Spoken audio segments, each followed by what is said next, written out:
Standard oil company के संस्थापक और प्रख्यात अमेरिकी उद्योगपति जॉन डी रॉकफेलर बहुत कम शिक्षित थे। 16 वर्ष की उम्र में वे बुक कीपर का काम करने लगे। उनके मन में बिजनेस करने का सपना था, इसलिए उन्होंने 23 वर्ष की उम्र में ऑयल बिजनेस के क्षेत्र में कदम रखा। अपनी बुद्धि से प्रतियोगियों को परास्त करते हुए रॉकफेलर अमेरिका की 90% ऑयल रिफाइनरीज के मालिक बन गए। अमीर बनने के लिए रॉकफेलर दिन रात काम में जुटे रहते थे। अपनी दृढ़ इच्छा शक्ति, जुझारू प्रवृत्ति, लगन तथा प्रतियोगी स्वभाव की वजह से वे अमेरिका के ऑयल किंग बनने में सफल हो पाए। वे 24 घंटे काम के बारे में ही सोचते रहते थे।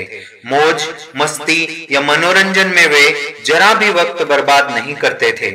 वे कभी थिएटर नहीं जाते थे, ताश नहीं खेलते थे, पार्टी में नहीं जाते थे। उनके लिए काम ही सब कुछ था। एक निष्ठता से अपने लक्ष्य का पीछा करने की वजह से ही वे बिलियनर बनने में सफल हुए। बहरहाल चिंता, तनाव व दबाव की जीवन शैली का उनके शरीर पर बुरा प्रभाव पड़ा। वे बीमार पड़ गए। डॉक्टरों ने उनसे स्पष्ट कह दिया कि या तो वे रिटायर हो जाएं या फिर मरने की तैयारी कर लें। मौत के इतने करीब आने के बाद रॉकफेलर को यह समझ में आया कि पैसा महत्वपूर्ण तो है, परंतु वह साधन है, साध्य नहीं है। उन्होंने चिकित्सा तथा शिक्षा के विकास के लिए लगभग $55 करोड़ दान में दिए और रॉकफेलर फाउंडेशन की स्थापना की, जो उनके मरने के बाद भी दुनिया भर में बीमारी और अज्ञान से लड़ रहा है।